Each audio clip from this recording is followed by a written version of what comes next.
Apa arti jagalah Allah? Ihfadillah, jagalah Allah. Apa artinya jagalah Allah Subhanahu wa taala? Apakah Allah perlu dijaga? Ya. Hadirin, Allah perlu enggak kita jaga? Hah? Allah enggak perlu kita jaga. Ya Allah enggak butuh sama makhluknya. Allah enggak butuh sama pertolongan makhluknya. Tapi yang dimaksud dengan ihfadillah, jagalah Allah apa? Al-amru bihifdzi hududihi wa huquqihi wa awamirihi wa nawahihi. Yang disebut dengan kita diperintahkan untuk menjaga Allah adalah kita menjaga hak-haknya Allah Subhanahu wa taala. Menjaga batasan-batasan Allah Subhanahu wa taala agar tidak kita lewati. Ya, agar kita tidak injak-injak, dan kemudian kita menjaga perintah-perintah Allah, dan kemudian kita menjaga apa yang Allah Subhanahu wa taala larang. Ini namanya ihfadillah. Jagalah Allah. Ya, jagalah Allah. Faman fa'ala dzalika fahuwa minal hafidzinah li hududillah. Ya, barang siapa yang mengerjakan hal-hal tersebut maka mereka adalah orang-orang yang menjaga Allah Subhanahu wa taala, ya. Hadza ma tu'aduna likulli awwabin hafiz man khasyiyar rahmana bil ghaib wa jaa'a biqalbin munib. Ya, dan ini di dalam surat Qaf, ya. Hadza ma tu'aduna likulli awwabin hafiz. Ini adalah apa yang dijanjikan, ya, kepada orang-orang yang selalu bertaubat dan menjaga hak-haknya Allah Subhanahu wa taala. Di antara perkara-perkara yang disebutkan di dalam nas-nas syar'i yang harus kita jaga di antaranya, ya, perkara-perkara penting yang harus kita jaga dan disampaikan oleh Rasulullah SAW, di antaranya adalah at-thaharah, kesucian, ya, kesucian diri kita. Fa inna miftahus shalah, dan namanya thaharah adalah kunci daripada salat. Ya, kita tidak akan pernah mengerjakan yang namanya perintah salat, perintah yang paling penting yang harus kita jaga tanpa adanya thaharah. Ya, dan kata Rasulullah sallallahu alaihi wasallam, la yuhafidhu 'alal wudu illa mu'min.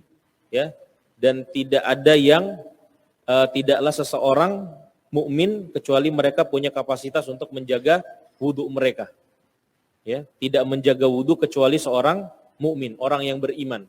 Ya, kita sudah sering mendengar, ya, bagaimana Bilal bin Abi Robah, ya, kerjaan beliau. Jadi yang namanya menjaga wudu itu bukan kita menahan diri dari hadas. Ya, menahan kentut, mau kentut kita nggak kentut, mau buang air kita nggak buang air. Itu bukan menjaga wudu. Yang namanya menjaga wudu apa? Ketika kita berhadas kita langsung berwudu lagi, bersuci lagi. Ya, ini yang dipraktekkan oleh Bilal bin Abi Robah.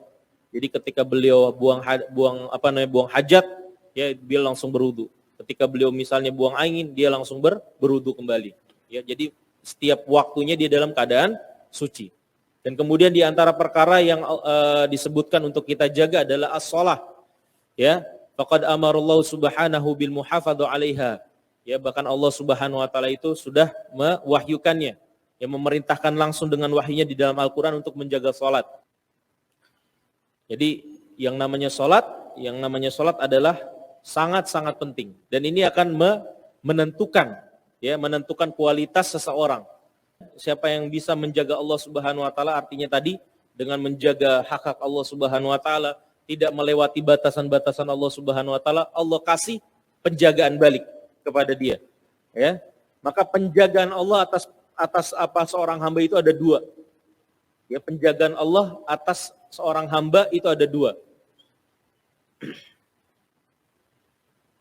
Yang pertama adalah penjagaan Allah atas perkara dunia seorang hamba.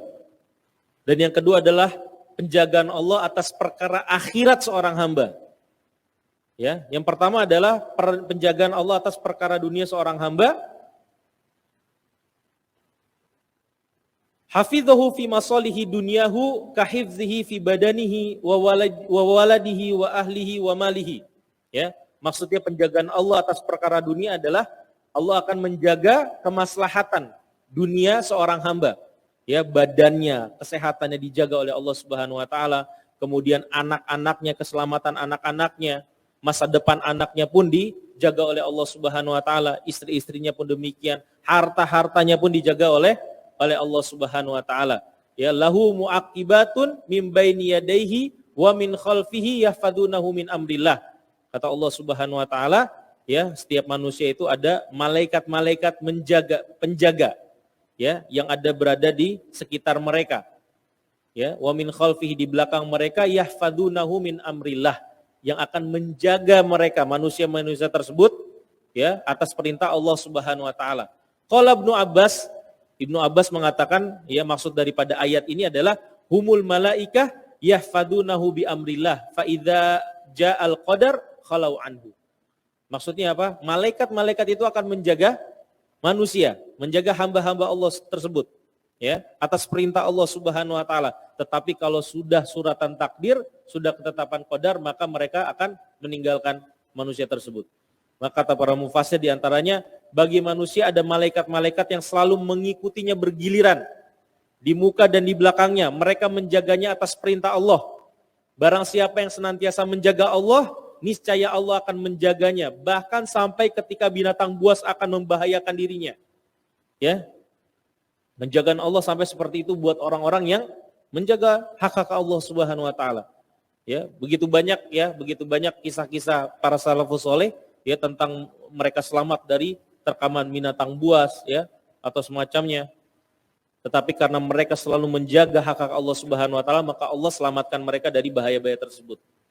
Lalu yang kedua itu adalah Allah menjaga urusan akhirat seorang hamba. Bagaimana? Ya.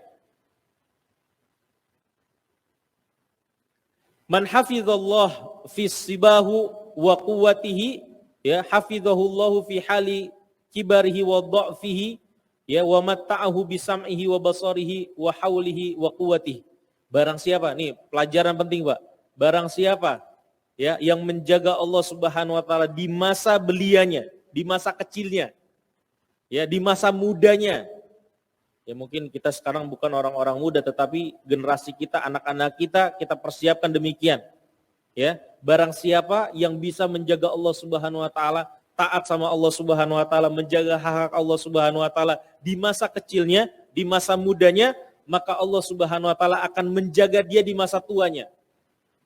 Ya, maka Allah akan menjaga dia di masa tuanya. Wa matta'ahu bi sam'ihi wa basarihi wa haulihi. Ya, penglihatannya, pendengarannya, kekuatannya Allah jaga. Ya. Ini mungkin salah satunya ada orang-orang yang sudah tua, masih bugar gitu, ya. Ini salah satu yang mungkin hikmahnya karena apa? Karena beliau atau siapa orang tersebut ada menjaga Allah Subhanahu wa taala, soleh, taat sama Allah Subhanahu wa taala ketika muda.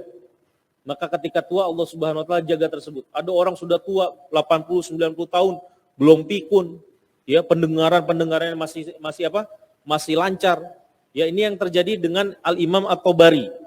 Ya, Imam At-Tabari. Dari riwayat, ya, qad jawazal mi'asanah wa huwa mumati bi quwwatihi wa aqlihi. Ya, Imam At-Tabari, ya, yang tafsir, ya, penulis tafsir At-Tabari, dia hidup lebih dari 100 tahun, Pak. Ya. Beliau, Al-Imam At-Tabari, hidup lebih dari 100 tahun, tetapi lebih dari 100 tahun tersebut, beliau belum kehilangan kekuatan dia. Ya. Akalnya pun otaknya masih encer, padahal sudah lebih dari 100 tahun. Ya. Maka ketika ditanya tentang rahasia beliau, kok bisa seperti itu 100 tahun, tapi masih segar, ya, masih bisa memberikan dars pelajaran. Ya, muridnya masih datang kepada beliau, kemudian beliau ajarkan 100 tahun.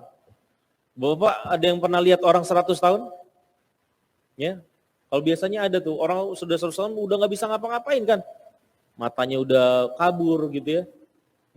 Ketika bicara juga udah susah.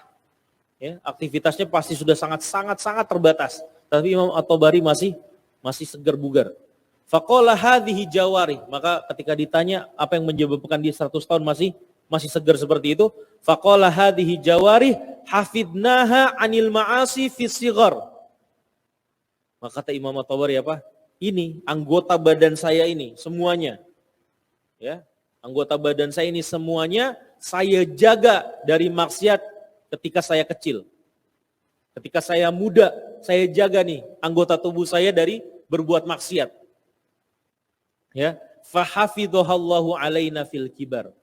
maka sebagai gantinya Allah Subhanahu wa taala jaga kebugaran saya ya ketika saya masa tua.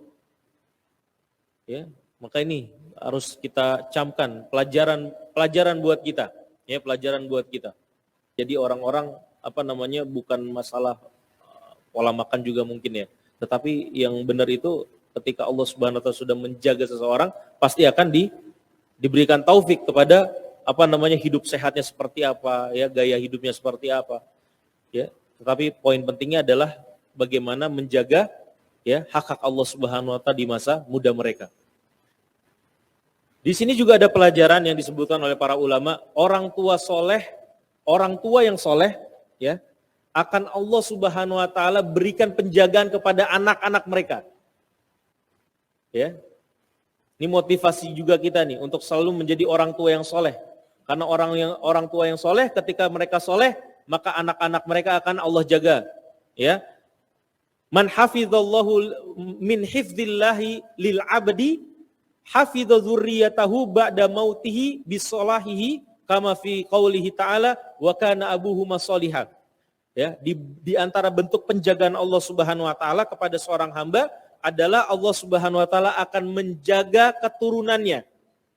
Ketika orang itu soleh, ya Allah akan jaga keturunan orang soleh tersebut meskipun orang soleh itu sudah meninggal.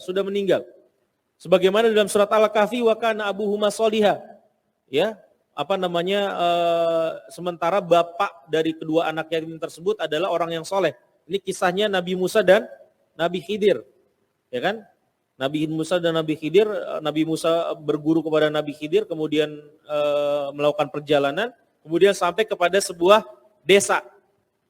Ya, mereka saat itu lagi dalam perjalanan, ya sudah lelah, perbekalan sudah habis, kemudian mereka mencoba untuk meminta dijamu. Ya, maka mereka orang-orang desa tersebut nggak ada yang mau menjamu siapa? Nabi Musa dan Nabi Khidir. Ya, kemudian di desa tersebut Nabi Khidir melihat ada sebuah bangunan yang sudah miring, ya temboknya sudah miring. Ya, kemudian Nabi Khidir membenarkan itu, memperbaiki daripada dinding tersebut, ya kemudian ditegakkan kembali. Maka Nabi Musa bilang, ini penduduk desa ini nggak mau menjamu kita, kenapa kita nggak minta upah saja? Ya, minta upah saja karena kerja keras kita untuk memperbaiki bangunan ini. Nah, maka kata Ibnu Abbas innahuma hufidho bisolahi abihima. Itu kenapa ditegakkan lagi atau diperbaiki sama Nabi Khidir? Karena di bawah bangunan tersebut ada harta anak yatim, harta dua anak yatim.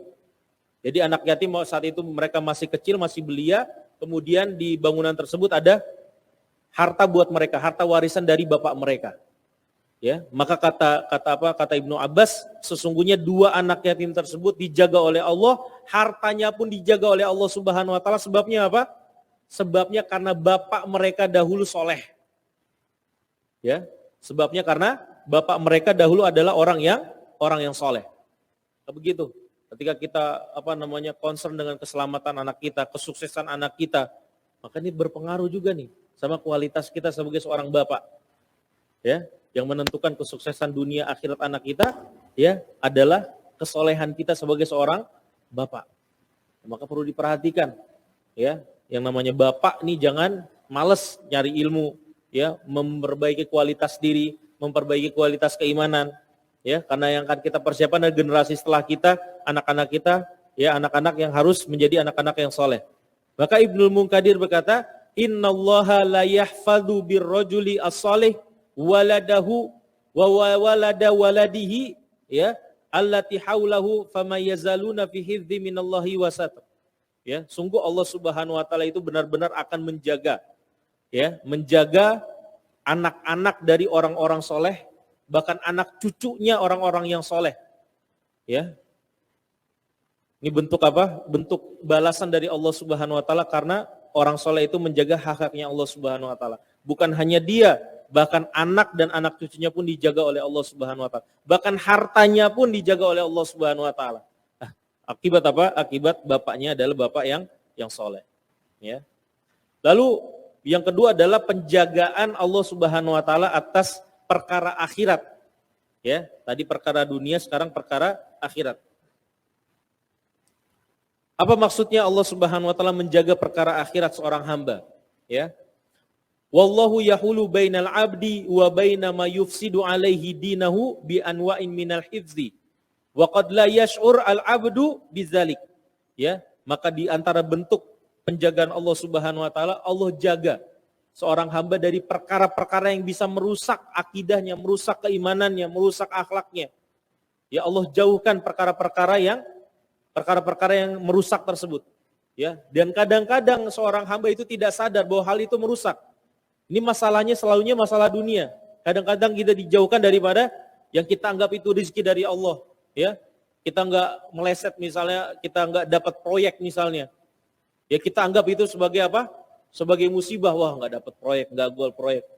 Tapi ya ternyata Allah Subhanahu wa taala mau menyelamatkan kita. Kalau seandainya dapat proyek ini akan ada ya keharaman-keharaman yang akan dia kerjakan misalnya. Ini akan menggerus keimanan dia sebagai seorang hamba Allah Subhanahu wa taala. Ya.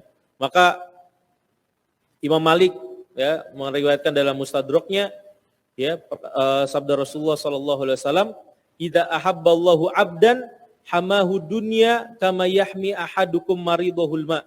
Ya, kalau seorang hamba itu Allah Subhanahu wa taala cintai, maka Allah akan lindungi dia daripada perkara-perkara dunia. Ya, perkara-perkara dunia. Ini juga kepribadian yang harus kita punya, Pak. Jangan sampai ya kita menangisi segala sesuatu yang tidak kita dapatkan.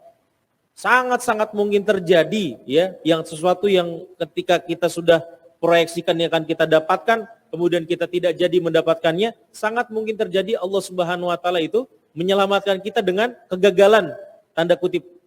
Ya, kegagalan kita tersebut. Ya. Maka Allah Subhanahu wa taala kadang-kadang melindungi seorang hamba ya dengan perkara-perkara yang hamba itu tidak sukai. Banyak seperti itu. Yaitu bentuk penjagaan Allah Subhanahu wa taala kepada hambanya. Jadi dihindarkan dari perkara-perkara yang justru kita suka, ya. Maka tetapi di baliknya hikmah yang sangat besar, Allah Subhanahu wa taala sedang menjaga agama kita, menjaga din kita, menjaga keimanan kita.